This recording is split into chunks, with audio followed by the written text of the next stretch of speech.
This is like Skulls and Bats. This other one was Moons and Bats. But yeah, Skulls and Bats.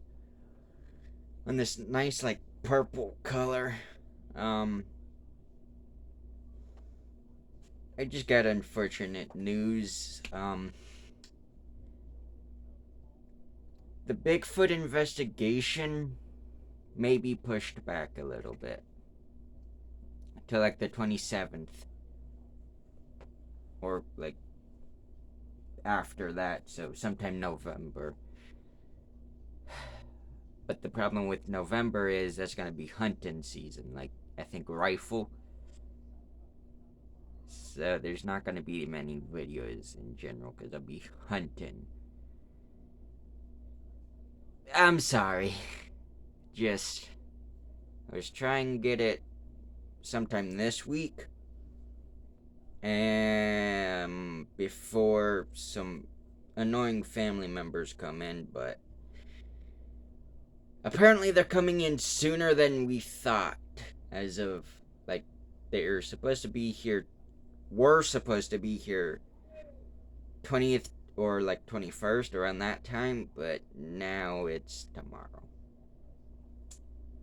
Great.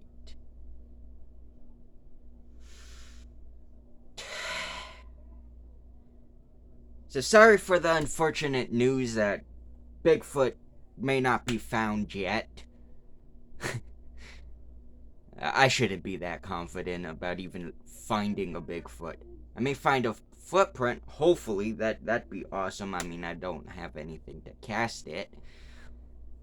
So I guess this is kind of a good thing too, because then that means I can get get some cast or like casting stuff, if that makes sense. To, for if we find a footprint, I can cast it. But yeah, I'm just sorry.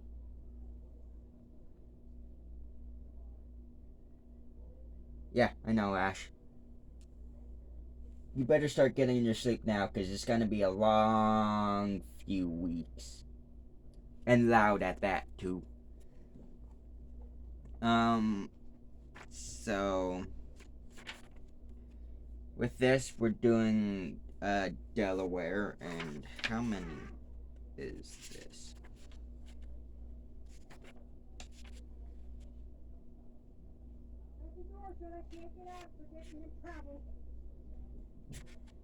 Okay, I'll just do these two. Yeah, I'll just do these two. The Selbyville swamp monster. Two raccoon hunters trudging through the Great Cypress Swamp of Selbyville one night in the 1920s found something unexpected. The hunters were in what locals call burnt swamp because of a devastating fire in the 1930s. Oh, so this was even before that. Okay. They know or knew something was wrong when their dogs froze and tucked tail. But they didn't expect what they encountered next. They heard something screaming, and this horrible noise started coming toward them. Author and Andy Nunez told the news people Coastal Point.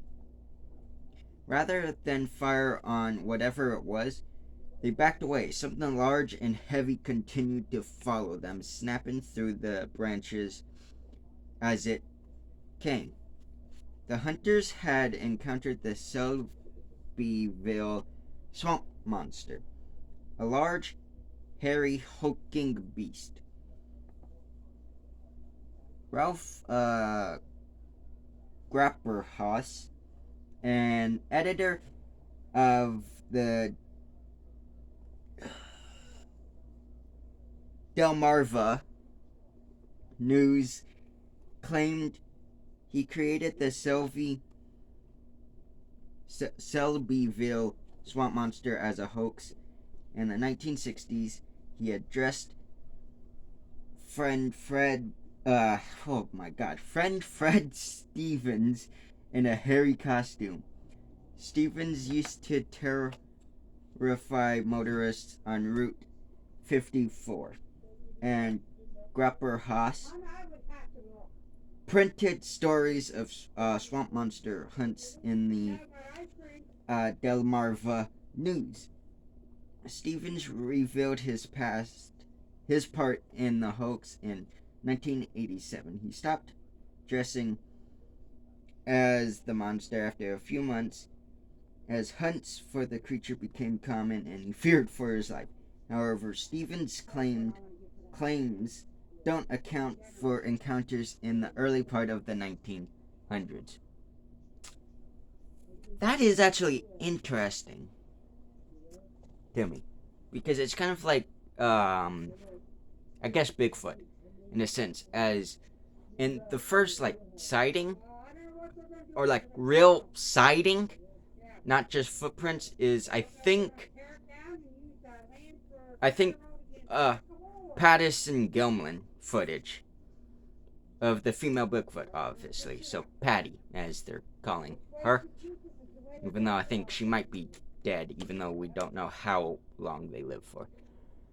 But she was already an adult at that time, so if that's the case, she'd probably be in human age. She'd probably be about, like, I want to say close to 100 years old now. Because that's the 60s. It came out. Oh my gosh. I'll have to cut this part. There's a piece of, like, tag still on this. And it's getting on my nerves. But no, yeah. But there is, like, pioneer stories of Bigfoot, as well as Native American stories of a hairy beast, so to speak. So this one's interesting to me. That something in this swamp terrorized people in the early 1900s, but someone made a joke of it, and here's the monster. I like the illustration. That illustration's actually pretty cool. And as you see, I don't think I can pronounce that word. Because it's, Mhuwe. I'm gonna say that.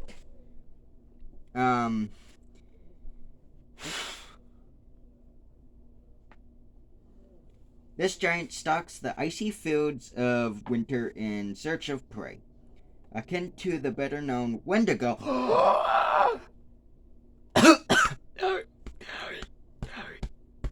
Sorry. That's interesting. So the Mhuwe is a Wendigo type.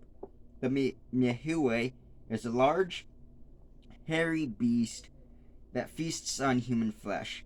According to a Delaware Indian legend, the Mhuwe are human beings who have become cannibals, just like Wendigos, for the most part.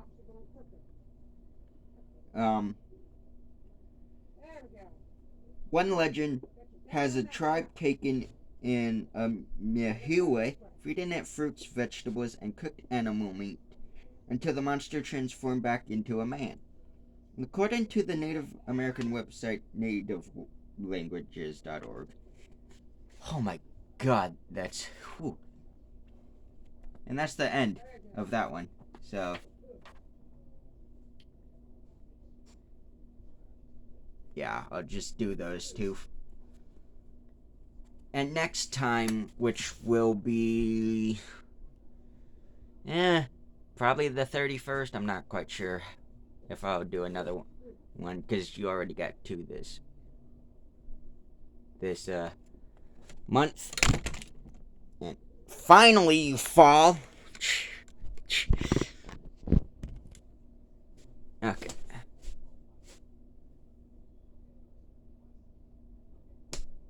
Seriously. No, hey, I could take my mask off and y'all would never notice. Finally, I can breathe right now. Okay, mask back on. Yeah, the Mhuwe, or if anybody knows how to pronounce that better, please tell me if I'm at least giving it a good pronunciation or close to the pronunciation, because, yeah, just thank you. But, yeah, that one's like the Wendigo. Could it be real? Maybe. I mean,